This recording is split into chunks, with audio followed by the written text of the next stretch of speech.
Hey, it's your boy MMA Toad. I'm going to break down my predictions on UFC 303. As always, appreciate the support. Let's get into it.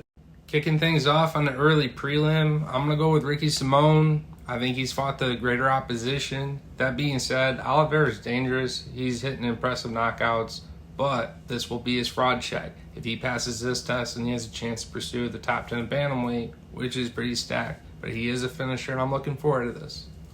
Next, we got another Japanese prospect. They're coming in hot. I'm going to roll double method with Tsuruya, either knockout or submission. Just looking forward to this one too. Then wrapping up the early prelim, Booty, Robertson. Robertson maybe submission, Booty maybe knockout. Double method decisions, be safe. Moving up to the prelims, we got Peyton Talbot. I have him hitting a nasty knockout on this youngest dude.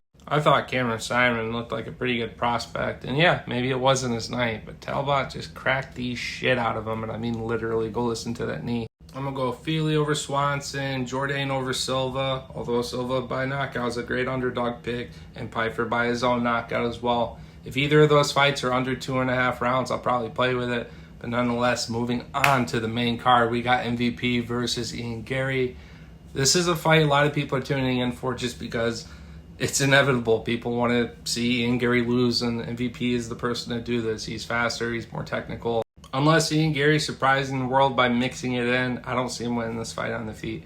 Moving on, we got Chasson fighting Broly Silva. I take a shit, I come back. If the fight's still on, woohoo, go Chasson. She's bigger, stronger. I think she's going to win by decision. Next, we got Dulitze going up a weight class, taking the fight short notice. He's not a true light heavyweight, although a pretty big guy. And simply put, he's just not mixing it enough. I think he loses this fight to Smith. Moving up the card, we got Diego Lopez versus Brian City. I am excited for this fight. All I wanted after UFC 300 is for Diego to get a top 5 guy, preferably Mavzar, because I do want him to run it back. I think he takes that fight on a full camp. But I'm interested to see this exchange with Brian City, who's got the best jiu-jitsu. And I will say, Ortega's pretty tough. He's been popped in a lot of fights, but he's never been necessarily counted out. He's been able to ride out these storms. I just think with Diego, it's a little different. He's more controlled, calculated with the pressure he's applying. And as the fight goes to the ground, he's opening up another skill set that he's just as dangerous in. So I got a good double method, my homie. And congratulations to the top 3.